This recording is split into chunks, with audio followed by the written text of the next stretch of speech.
There's another large and important group of people who work in this building, a group largely unseen and unknown to the general public, a body of professional journalists known as the Federal Parliamentary Press Gallery. When the brand new Parliament of Australia opened for business in 1901, it was a cramped and ramshackle affair. Prime Minister Edmund Barton slept in the attic of the temporary Melbourne building. And officers were in short supply.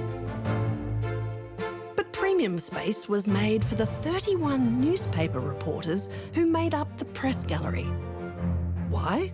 They were the vital conduit of information about Australia's new democracy to its people. For the political journalist, friends in high places are essential, enemies in high places unavoidable. These pressmen breathed the same air as the politicians, and their stories, whether positive or negative, dominated Australia's understanding of politics when their newspapers came out every morning. As George Reid, our 4th PM, is said to have implored the pressmen in 1904, "Praise me if you can, blame me if you must, but for heaven's sake, don't leave me alone." But this cosy arrangement was upended in 1939 by a disruptor, Warren Denning, appointed by the ABC to be the gallery's first ever radio reporter. Good afternoon. This is the ABC from Parliament House, Canberra. The gentlemen at the press gallery were furious. Denning would be able to broadcast breaking news straight away, scooping the newspaper hacks who were slowed down by the laborious process of typesetting, printing and delivering newspapers. The pressmen revolted, demanding that Prime Minister Robert Menzies do 2 briefings a day, one for all of them, one for Denning. I ought to begin by asking you whether the procedures that I've adopted in the past are satisfactory to you. And for 6 long weeks, Menzies obliged. Eventually, the pressmen twigged to the fact that they were handing their rival a daily exclusive with the PM and sheepishly dropped their demands. But the episode shows you how powerful the gallery was, how protective of its patch, and keen to guard its exclusivity, and how anxious a PM was not to antagonise these men, his primary means of getting his words and plans out to the Australian people.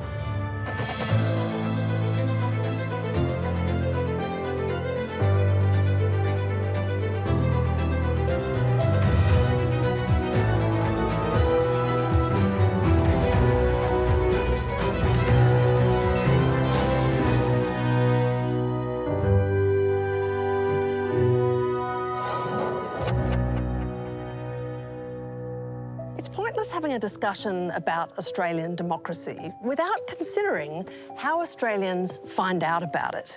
And there's no doubt that for much of our history, reporting politics has been a closed shop, full of complicated and, at times, mutually parasitic relationships. Like so many powerful elements of our democracy, this dynamic isn't covered by our constitution, and neither is the major technological upheaval that, over the course of this young century, has blown up so many of the presumptions on which these relationships rested for so long. Everything's moving so fast that there's barely a second to take stock of just how much it's all changed. Can you start by just describing what the daily cycle of political journalism was like when you started out? There was a discernible news cycle. It began in the morning when the newspaper thumped onto the front lawn. If a political leader wanted to get a message out, they very much might put the story in the Daily Telegraph or put the story in the Australian newspaper. You opened it up, you unfurled it, you saw what the story was above the fold, what was important to that day. You still had, I think, a landscape you could describe as having centres of gravity. There were different outlets that were influential in slightly different ways, but there was a national conversation. Even if people had different political perspectives, everyone was sort of eating at the same table. So what does the political news cycle look like these days, and how does that affect the press gallery's role? The operating environment is so fractured now, and the idea of what constitutes political news is the constant refreshment of the story of the day. Everyone talks about the 24-hour media cycle. It's not even 24 hours, it's just now. Well, I certainly think that the 24/7 media cycle and the rise of social media coarsened our public discourse. I mean, you have a look at Talkback. Talkback gave the average person the chance to get on the air and say what they think. Now everyone's able to do that through a million different apps. Each individual now can curate for themselves their intake. And what that means is that no one's curation will be the same as someone else's. It's made it harder and harder for clear, rational, principled voices to be heard. There's no such thing as the audience now. It's so fragmented. There are so many different audiences. Politicians have to use every available medium to get their message out. Issues that you might have thought would command the broad focus of the nation can't really do that in the same way. What is a journalist's primary aim? To present the facts of any given situation as accurately and as responsible as he possibly can. To always remain an outsider, never join the mob. It's a funny sort of relationship between pressmen and politicians. I suppose you'd say it's almost a classic example of the attraction and repulsion of love-hate. Never distort news to please people, whether it's your boss, or the readers, or the listeners. The zookeeper's rule is if you work in a zoo, don't try to be friendly with the animals. It's a tricky rule to follow when the zookeepers and animals mingle so freely together. Australia is the only Western democracy in which the press cohort has always shared quarters with MPs. OK, so Nikki, you arrived in this chamber in 1974, yes? Mm-hmm. You weren't sitting here, obviously. Definitely not. It's such a squeezy little chamber, isn't it? And the press gallery is tiny. Well, it didn't seem so to me at the time, and it was filled almost every day. So Parliament was the centre of the universe, if you like. And what was the press gallery like when you arrived? It was still mostly male. There were only 6 women journalists in the press gallery. And I was probably the youngest, and there were very few ethnics around at that time. How did it work? Because it was quite a closed shop back then, right? You had to have an office in the building if you were going to be a political correspondent. But because this is such a small place, there was nowhere for the politicians to hide. So you got to build up relationships, and you mixed so often and so freely. You could just go down to the Prime Minister's office and say, I've got this story that's going to kill you. What do you say about it? In that era, what did politicians and journalists or media organisations rely on each other for? Well, one could not survive without the other. They needed us as much as we needed them. If they wanted to get their stories out, they had to deal with us, and we needed stories. If a Prime Minister or a Minister wants to get a story out, they'll make sure it has exclusivity. They'll give it to a particular journalist in a particular newspaper or a particular television station or a particular radio station for a particular reason. They know it'll start a cycle, the news cycle, and that people will necessarily talk about it through the day. I think politicians use radio hosts and radio hosts use politicians. Yeah, it's a very equal kind of relationship in that regard. Tony Abbott has come on my show many times to talk about things that Tony Abbott wants to talk about. So the cold drop comes to you without much work done at all. You can sit back with hands behind the head and there's a good story, and then smash it out and away it goes. But equally, there have been times when Tony Abbott doesn't want to talk about something, and I've used that association to force him to talk about it. The better way is getting the story they don't want out. That's the good story. Let's not overlook that quid pro quos could go on. And the problem when the quid pro quo involves information and the releasing of information is you open the door really to political manipulation. I'll give you this, you'll bury that. Well, gentlemen of the press, I understand you have a predilection for press conferences, and now for the next 30 minutes, I'm in your hands while we have one. Like any high-stakes codependent relationship, this one can pan out in a variety of ways. Sometimes, careful negotiation yields a mutually beneficial outcome. How long does it go for? Oh, 2 or 3 minutes. That's all. But look, we will be doing something on the dam, for God's sake, won't we? Yes, certainly. Yeah. Sometimes there's a period of no speakies. Laurie Oakes Network 10, Prime Minister. I'm tempted to ask the same question again for the third time because we still haven't got an answer. Clearly, there is a capacity for a political leader, particularly, a prime minister or an opposition leader, to ice a journalist, right? Just put them on ice. They get nothing. And sometimes there's no option but open combat. Mr Hawke, could I ask you whether you feel a little embarrassed tonight at the blood that's on your hands? It's a ridiculous question. You know it's ridiculous. I have no blood on my hands. Politics is a combative business, and obviously, if you're a journalist, sometimes you have to ask tricky questions, and sometimes that can really get under politicians' skins. Now, sometimes it's justified, maybe sometimes it's not justified, but, there is nothing more fascinating in finding out what actually makes a politician completely fly off the handle. Bullshit comes from the press gallery. Do you have any favourite kind of journo v politician moments? Look, I did very much enjoy the Mark Riley, Tony Abbott stare-off. That was absolutely sensational. Mark Riley wanted to talk about my recent visit to Afghanistan. Hello. G'day, Tony. And he wanted to create a gotcha moment. Tiles. It's over here, Tony's next to me. It was no ambush. I had Tony's press secretary in my office for 20 minutes showing them the vision. Frightened. He was being told about an operation that went horribly wrong and cost the life of an Australian soldier. The commander was explaining where things had gone wrong. And this was Tony Abbott's response. Now, what Mark Riley tried to do was to take out of context that expression, shit happens, and present me as somehow making light of the death of Lance Corporal Jared McKinney. Honestly, it was a contemptible thing to do. Imagine if Julia Gillard had said that. This is what I thought. Imagine if Kevin Rudd had said that. It took me quite a while to work out exactly what he was driving at. Well, well, that's about the day that Jared McKinney was killed. My question to Tony was, well, that was it. Yeah, look, you've taken this out of context. You weren't there. I would never seek to make light of the death of an Australian soldier. OK, well, tell me, what's the context? And if it's out of context, what is the context?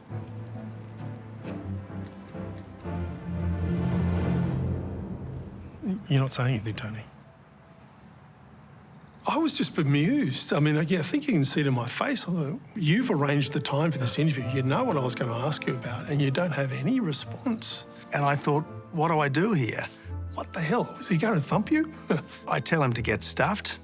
I get up and walk out. I hit him. I just thought he was buffering. Tony was thinking of punching him. He was thinking of punching Mark Riley, slog him in the head. And all he could think was, don't punch him. So if you're wondering what was going on in Tony Abbott's head, I'm here to tell you, that's what he was thinking about. So I thought silence was the best response. Closed mouth gathers no foot. Nothing else to say, Tony? Okay. Oh, just turn the cameras off. Now you know. That's a scoop for you. I don't think our relationship was ever quite the same after that. At the end of the day, look, if you're going to give it, you got to get it. And if you're going to give it, you can't be upset about occasionally getting it back. And if you are that sort of person, well, you're not in the right place, Toto. Sometimes the tension between politicians and political journalists arises from their mutual conviction that they could do each other's job better. Loose wire. And there is, in Australia's early history, one utterly spectacular example of this exact phenomenon. For the first 13 years of the Australian Federation, readers of the Morning Post in London enjoyed a spicy, anonymous weekly column summarising the events of the Antipodean Parliament. Given that the nation splashed through 10 prime ministerships in that time, it was action-packed. The writer was coyly badged as our own correspondent, but was incredibly well-informed and articulate, and could be harsh. Mr. Deakin may well view the position before him with rueful solicitude. harumphed the correspondent in 1903, after Prime Minister Alfred Deakin came perilously close to losing the federal election of that year. His own party in his own state, in spite of his appeals, flung away half a dozen seats and imperilled as many more. Ouch, poor old Deakin. He must have flinched to read such words. Actually, he probably didn't, because in fact, Deakin wrote those words. That's right, in Australia, our own correspondent was better known as our second Prime Minister, Alfred Deakin. Lawyer, vegan, seance fanatic, moonlighting as a commentator on his own parliament for the handsome salary of £500 a year, more than he was paid as Prime Minister. Mr Prime Minister, could you elaborate on what Mr Berry has said? For all of the accusations over the years of political journalists and Prime Ministers being in each other's pockets, this is the only case where it's because they're the same person. But in 2025, political journalism is facing a more profound disruption than the odd Prime Minister in disguise. Cheers, Prime Minister, for coming to the pub. Welcome to It's a Lot podcast, Prime Minister. Great to be here, Abby. People listen to my podcast, for example. I do maths recaps, I do blowjob tips, I interview the Prime Minister. You know, it's a spectrum. Politicians these days realise that now to get in front of people, particularly the people who aren't already politically engaged, the ones who you've got to win over if you want to win an election, you need to go to them. This budget is all about helping with the cost of living, strengthening Medicare and building Australia's future. We're legit pulling up a Parliament House and we have no idea what we're getting ourselves into today. For the first time, influencers were invited to this year's budget. So I was invited to the budget lockup as an influencer, as a podcaster. I didn't go because my theory was I can read it on the internet. Why would I go there? I'm not driving to Canberra. I have things to do. Yes, that's what we need more of in hard-nosed budget analysis is social media influencers. Today I am interviewing the Prime Minister, and so we will get ready together. Many of these creators don't necessarily come from traditional journalistic backgrounds, and so people have criticised them for not applying scrutiny to what the government is necessarily putting out. You know, people might derisively call them cheerleaders. The Labor Party just announced $1 billion for mental health. What's the problem having people there that maybe you don't see as qualified, but they have the ability to translate that budget into terms that people can understand? I mean, what is an influencer going to do in the lockup? What, pour through the impairment on assets on government warships? I don't know. It feels quite elitist to be so in shock and horrified that influencers would be allowed anywhere near Parliament House, as though influencers aren't citizens of this country. There are always going to be things that political journalists know more about in terms of getting information or fact-checking or things like that, but it doesn't bother me in the slightest. It's not that. It's that the vocation is different. It's that the task is different. I know that there were some people, probably mainstream media people, who were like, this is our domain. No, it's not yours. You don't own it. We live in a democracy. And influencers have become players in that political game. Politicians have fanned out across social media platforms in search of voters who aren't looking for them.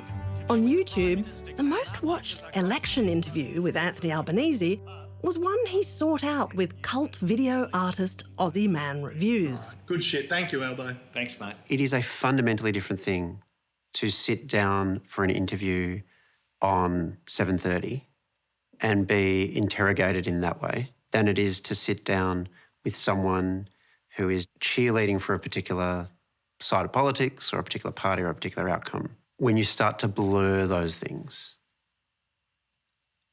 that's a net loss for democracy. And we have started seeing that in America.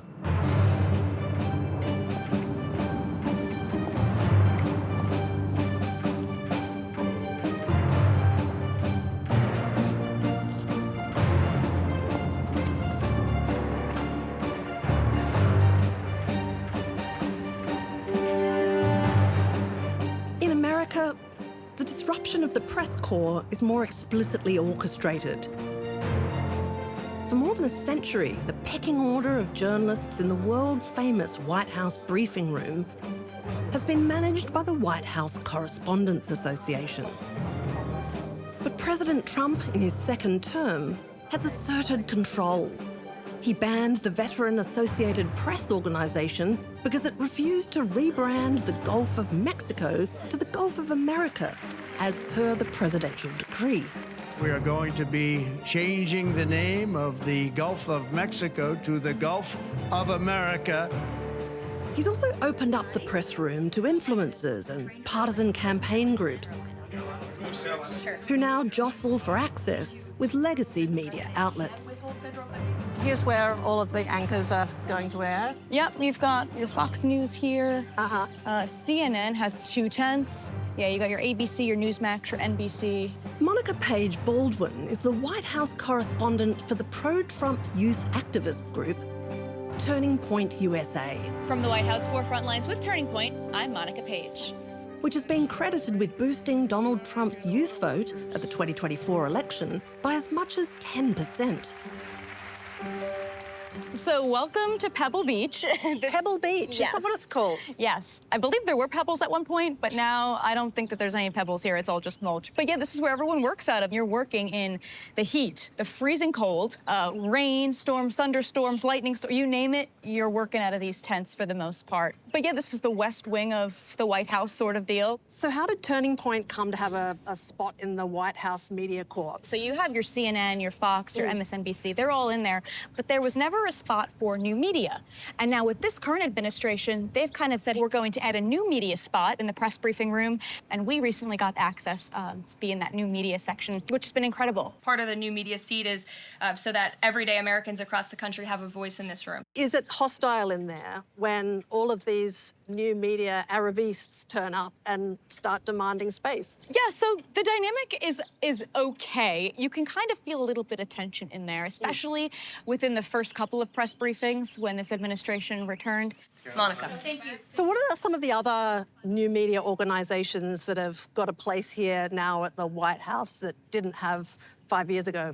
There's a number of people with podcasts or radio shows or streaming outlets. You've got your Lindell TV, which is Mike Lindell of My Pillow. Oh, that's the pillow guy. I'm bringing you exciting new products, overstock specials, and closeout deals you won't find anywhere else. Got his own TV crew here and reporters here. Right. But we have a president right now who I truly believe is doing his best to unify the country and make sure that everybody has a voice. But see, you sound like a campaigner now. I saw yesterday when you were delivering questions to President Trump, he says, oh, I love that question. On the southern border, you've had record low numbers for the month of May. What do you attribute that success to? I like you. Who are you with? Turning Point USA. Well, they're very good. Turning Point. The journalist in me goes, oh my God, that's a disaster, because I don't want a politician ever to love a question that I ask them. So how does that work as a journalist? For you? I mean, of course, with every administration, there's something that I will disagree on, including this one. So it's not like I'm just reporting on all the glorious things that are happening. I think it is important to acknowledge what people find negative in this administration and still giving light to that as much as I am giving some of the positive. So when you looked at, as an outsider, the press corps as it functioned under the previous administration, did you think of it as a neutral kind of body of people? Well, yes and no, because there were a lot of times when I was in the press briefing room and some of the questions that the reporters would ask would be very, I don't know, not really in tune with what everyday Americans are feeling. And it was kind of disheartening to hear questions, what's Joe Biden's favorite ice cream flavor? What's he doing this weekend? So it makes you furious to listen to left-wing journalists ask about President Biden's taste in ice cream, and then you get criticised for asking soft questions or inviting Donald Trump to reflect on his own brilliance. I mean, is this just... It's the name of the game. Right? It seems like that's the name of the game. People are just, they listen to a question or listen to a report and they immediately place somebody in a box. They're like, okay, that sounds like a more left-wing question. You're left-wing media, I'm not gonna consume your information or your media. Okay, you're more right-wing. Nope, I'm not gonna listen to that. And to me, I'm like, will there ever be a moment that can unify us not only as a nation, but also in the media? 10 weeks later, the argument about who gets to ask questions where is overtaken by a ghastly act of political violence. Monica's boss, Charlie Kirk, is shot dead while speaking at a university in Utah. Charlie Kirk has been credited with mobilising young people to vote for Donald Trump in the 2024 election. We are the media now, not them.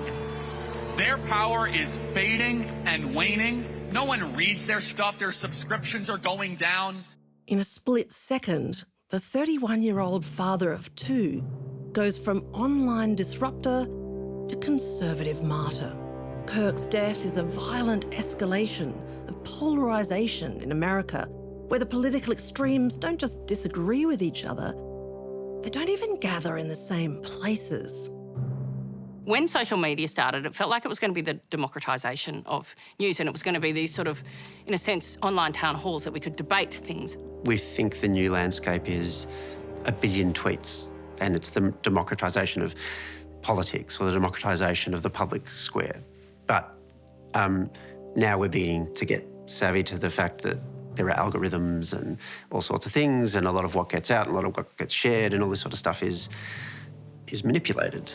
They're not neutral town halls, they are profit-driven ecosystems to make a lot of money for the people who own them. And they know that the way to make the most money is to get people engaged and outraged. If you looked at a busload of people, everyone on their phones, scrolling through the same platform, they'd all be seeing completely different things. They funnel. So we are being funneled into biases, these silos of bias.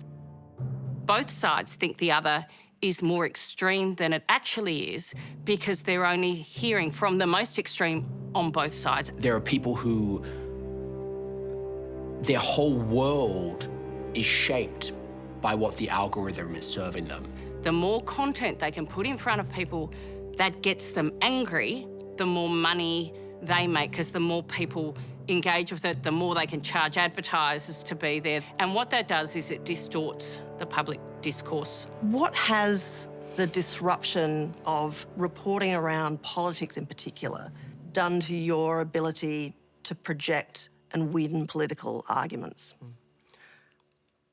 It's made change harder, and it's made constructing the case for change harder, and it's made bringing people together harder, because the nature of the fragmentation of the media and what we've seen in terms of different channels of discussion means that we often, as a society, are not actually talking to one another, and we're certainly insufficiently listening to one another. If you feel like everyone's a little bit angrier today, it's because they legitimately are. The temptation is to go for highly charged issues, particularly in a country like the United States where religion plays a big role, things that people feel deeply and passionately about and will get them to the ballot box. I think one thing in Australia that is so important is compulsory voting. So in America, where that kind of new media works particularly well is when you have to get people out to vote. If you can get your whole base out to vote, you win. And the way to get people out to vote is to get them really, really mad. Could you explain what effect you think compulsory voting has on the tenor of political debate? I think it encourages more likely the forces of moderation and therefore consensus building within the democracy writ large. It disadvantages the zealots. It means that elections are not won or lost at the extremes, but are won or lost in the centre. I'll tell you what, I've got friends from all walks of life. Some of them have got no interest in politics whatsoever, and that is their right. Do we really want them to vote? Really? And again, I'm not 100% sold on my view on this because I understand that there is an advantage in getting everyone in there. And I've got American friends who say, I wish it was the way in our country like it is in yours, but I don't know. I guess it's not a perfect system. Nothing is. I've sort of come to the conclusion that we are saved in this country by the politically disengaged, who are forced to engage at moments. Globally, compulsory voting is rare, and our adventures with it began in Queensland, which in 1915 staged the first election in the English-speaking world at which voter attendance was mandatory. A bold democratic experiment? No, think more desperate self-preservation tactic by a man who was in mortal fear of losing power. Are you in the way? Oh, that's right. That man was Liberal Queensland Premier Digby Denham. Businessman, butter entrepreneur, scourge of the union movement. As the state election approached, Denham had issues. He was deeply worried about the mobilisation power of the Queensland trade union movement. Brisbane was paralysed by striking workers, and Denham tried everything to break the unions. He banned protests, armed police with bayonets, and even tried to borrow troops from a visiting German warship to help him out. None of it worked, so he came up with a new plan. A cunning one. He made voting compulsory. If the more moderately inclined were forced to vote, Denham figured, he might stand a chance. The good news? Turnout was strong, nearly 90%. The bad news? Denham got smashed. Not only were the parliamentary ranks of his party halved, but the Premier lost his own seat, and there wouldn't be another Liberal government for 42 years. The great thing about, cunning plans in Australian politics when political leaders go, ha-ha, I have a cunning plan, like Digby Denham, is that they often end up as an exploding cigar. Denham's gambit didn't work out as planned, but the system stayed put, and in 1924, compulsory voting was adopted nationally. Ever since then, Australian politicians have had a very particular obligation: to pursue and convince every single voter, even the ones who aren't interested. It's triggered a constant cycle of disruption. Every time a new form of media emerges, politicians are obliged to learn how to use it. A century ago, it was all about the ability to yell at crowds whilst balanced on a stump or the back of a truck. Mr. Hawkins is the one to represent you. He is fit to represent you in every possible way. People attended in mass numbers public meetings. So if you look back, say, at Andrew Fisher, Prime Minister, on 3 occasions, when he went to a town like Gympie to campaign, you'd have mass crowds of more than 10,000 people. I don't think anyone would have been at home. Everyone went. So once Parliament was being reported on, the incentives for the people in the business of politics to deliver a terrific speech that could be read in a newspaper and could be reread and requoted becomes part of the language of politics, part of the presentation of politics, part of the representation of politics. Once you hear the voice, which is radio, you get almost a different idea of politics from the elector's perspective as well. My opponents in Parliament have done their very best and only narrowly failed. So R.G. Menzies, good radio voice, Ben Chifley, old-style Labor bloke, looks terrific on the stump, is really, really good in a smoke-filled caucus room, but does not persuade you on radio. Fellow citizens, the war is over. Then along comes television. By the time you get to Gough, he's kind of got a bit of the Menzies in him because he's obviously been raised in that era, and he could also preen for the camera. We see the allegation that Bill Hayden had stolen some Treasury documents. Like Graham Kennedy in a way, grew up on the stage, and as soon as they pointed a camera at him, everything worked at the same time. And you got Bob Hawke watching, Whitlam from the sideline saying, I can make the camera work for me. For generations, even as the technology gently evolved from notebooks to microphones to cameras, Smile. You've got your photograph? Australian elections were fought in essentially the same way. One aspiring Prime Minister from the Labor Party, one from the Liberal Party, both pitching their visions to the nation via an accompanying rabble of print, radio and TV reporters, themselves employed by media proprietors whose canny decision to purchase vast clanking printing presses or broadcast TV networks harvested them not only handsome profits, but intense political power. Could you compare the old style of media mogul, you know, your Murdochs and Packers, with the tech super moguls of today? Look, I think the moguls of the past in the media, whether it was, you know, Rupert Murdoch or Kerry Packer or, you know, they had a big influence on Australian media and Australian politics, and obviously Murdoch still does. But they don't have the influence they used to have. They still have influence. They can certainly help shape the agenda. They can certainly shape how people see what's happening today. But I think the moguls of, you know, the Elon Musk and Twitter, for example, are really quite a different and I think more alarming beast. So what you have is everyone pursuing a profit, concentrations of power in the hands of relatively few people. One, at least, is held accountable to some extent by an ethic, by a code. The other thumbs its nose at all codes and doesn't really have one to begin with. If you just look at the dais for Trump's inauguration, it was the masters of the attentional universe, right, sitting on the dais. It was Sundar Pichai of Google, it was Zuckerberg, you know, it was Bezos, it was Musk. And Trump understands that these platforms control and shape what people think. So it's a mutually beneficial relationship. The only ethic, the only ethos that guides this really, it seems, is whatever services the profit motive. The net result for Australia? After a century of awkward codependence between politicians and political journalists, both now gamble for wins and losses with moguls they struggle to regulate according to algorithms they cannot see. I now don't have to have a conversation with a senior journalist. I have my own social media platforms and say what I need to say, whack it up online, and the community knows instantly that it's happened and we're in a conversation.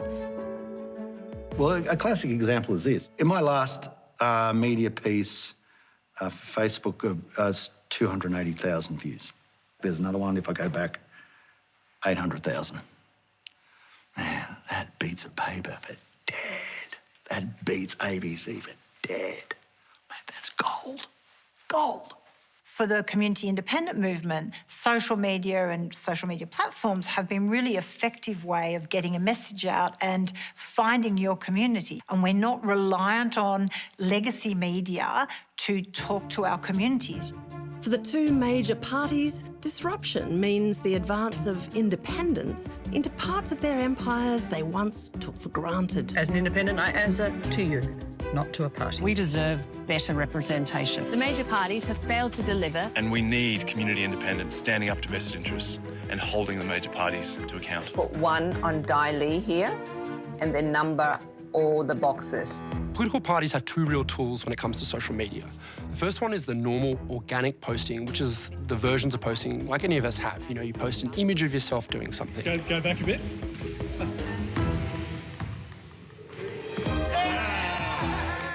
The other tool that they have is paid advertising. And this is where political parties are able to cash in on the huge amount of information that all the social media companies have on each of us. Versus tutto l'acuto. Fight! But the real revolution for political advertising in 2025 isn't in the message or execution.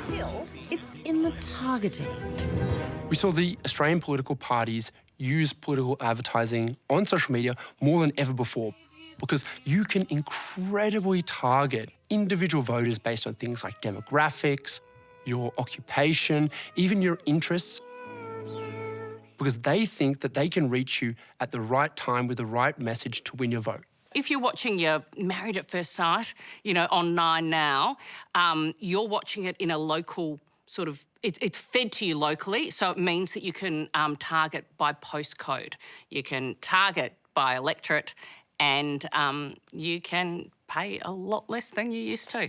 A political campaign can create an ad and say, okay, I want to reach women ages 25 to 35 who live in Sydney and have these characteristics. And then Facebook, using the data that it has in people, will then show that ad to those people with those characteristics.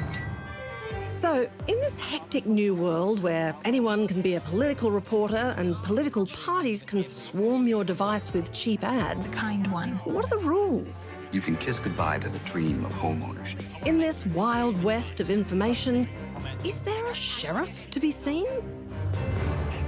With 5 weeks to go before the election, Electoral Commissioner Jeff is requested by a Senate committee to look into the curious case of the People versus Abby Chatfield. There's a new element of electoral matter, and I just want to understand how the AEC is engaging it, and that's through influencers and collaborators. This is something that we haven't really seen before this election.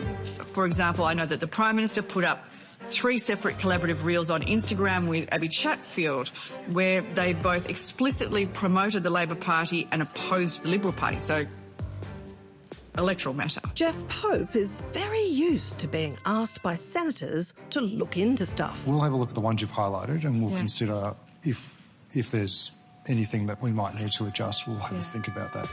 Abby Chatfield, podcaster of maths recaps, intimate coaching and the odd prime ministerial interview, is very much not used to being investigated by the AEC. There was an accusation from Jane Hume that I was being a little bit, secretive, or I'd broken a rule of some kind. I was being a little bit duplicitous, maybe. Because there's another element to it too. Obviously, there are some influencers that are potentially being paid to produce political social media. And if I was paid, then I needed to put an authorisation from the Labor Party or from the Greens Party. That little thing at the end of an ad that's like, authorised by the Australian Government, Canberra. One of those things. And listen, I would have loved to have been paid by the Labor Party. I would have loved to have been paid by the Greens Party. What are you talking about? I would have declared that, but I wasn't. It wasn't in their budget. And then there was an official investigation, I think they called it, and that was just so stressful. I mean, there's a 2-part test as to whether political advertising needs to be authorised. Stressful as all hell. The first part is actually whether the communication has the dominant purpose of influencing how a person is going to cast their vote. And the media made out all day, like if I had done something wrong and it was found to be wrong by the AEC, that I would be fucking clink, fucking 20 years in prison, lose my account, $100,000 fine. Like, they made out like it was some huge big deal, right? And it was going to ruin my life, and oh my God, she's being investigated. Being investigated. And the second part test is it paid political advertising, or is it being distributed by or on behalf of a disclosure entity, which in this case would be the Prime Minister or the Labor Party. The amount of media coverage on this was as though I had been caught on CCTV murdering someone. So when you look at that 2-part test, we didn't see that what was in that podcast met the threshold of that 2-part test. And then it turns out that the AEC, even if I had been found guilty, which I wasn't, I was found innocent, okay, then all they would do is tell me to not do it again. Is it journalism or an ad? If it's a paid ad, it needs to bear an authorisation. Those garbled postscripts that have kept Australia's small but distinguished industry of high-speed voiceover artists in work since time immemorial. Authorised by A-Hurst Liberal Canberra. Authorised by A-Rob for the Liberal Party Canberra. Authorised by Department for the United Australia Party Brisbane. Can you explain the level of control that you have over the truth or otherwise of campaign advertising? Well, when it comes to campaign advertising and political advertising, parties and candidates can say whatever they want, and we have no regulatory authority with respect to that. The Parliament's growing band of independents and third parties are pushing for truth in political advertising laws to give the AEC more powers. When you're buying a product or a service, we have consumer laws that protect us so that we don't get scammed out of our money, to make sure that what we buy is actually fit for purpose. But when it comes to our voting rights, we have no such protection. So basically, advertising in the political context can be misleading, it can be deceptive. Who's deciding what's true?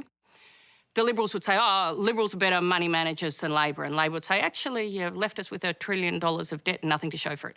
So you could make arguments on both those things, and you should be able to. So who's going to decide whether one of those is true or not. This is my concern. Coalition voters, Labor voters, Greens, One Nation, all overwhelmingly support truth in political advertising, and I keep knocking on the door for the government to do it. Would some sort of truth in political advertising laws make things easier for the AEC? No. Seems very definite. Why not? We're not the truth police. And I don't think we should be. If the AEC was given that responsibility, my view is it would ruin the AEC's reputation for neutrality. And our impartiality is just so critical. We need to preserve that at all costs.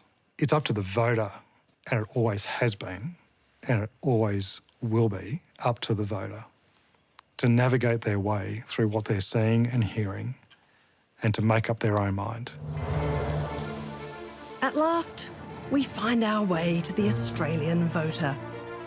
Around 18 million of us, obliged by law to take a ballot paper each election, free to complete or deface it as we see fit. 5-week federal election campaign is about to reach its climax. There are not many places in the world where you see what we see on our election day. Australians turning up to cast their vote or write on the ballot paper that they don't like any of us, which is their democratic right, expressing different political views, but doing so peacefully and respectfully. We should be really proud of that. Of all the entities that the wholesale upheaval of the media universe has disrupted this century, perhaps the least charted are the human building blocks of our democracy. You and how you cast your vote. And so the counting begins. Given we all got different values, different opinions, it's always been that way, always will be that way. But underpinning all of that, there should be a common factual basis. The AEC has started what will be a long night for them. Fragmented, scattered, stripped of old certainties, we're voting in a way that's transforming our parliament. The social media revolution and the fact there's no longer a common platform for discourse is slowly contributing to the fracturing of the vote. The number of independents that have been returned to the crossbench, we've got Fowler, Curtin, Kooyong, McKellar, Goldstein, Wentworth, Indi, Warringah, Mayo, Clark, and then we've got Bradfield. New technology, new ways to access information has radically changed the way people look at how their political system is working. And with their votes, the people have spoken. Peter Dutton's lost his seat. The duopoly of the major parties is breaking down. The media concentration of the press gallery is being broken as well. This could be a big win for Labor. It is certainly a win. That beats ABC for dead. Man, that's gold. Gold. So you don't need journalists anymore? No, I need journalists because if you don't have journalists, if you don't have the fourth estate, you haven't got a democracy. This is our question time. The things Australians think are normal really aren't. It could never happen in the Danish parliament. You don't argue with the speaker, period. Dismantling the two-party system that's dominated our history. It would not at all surprise me if we end up in an environment of just perpetual minority governments. And a tiny community that changed the course of our nation. It was a fight for land rights. Next on Civic Duty.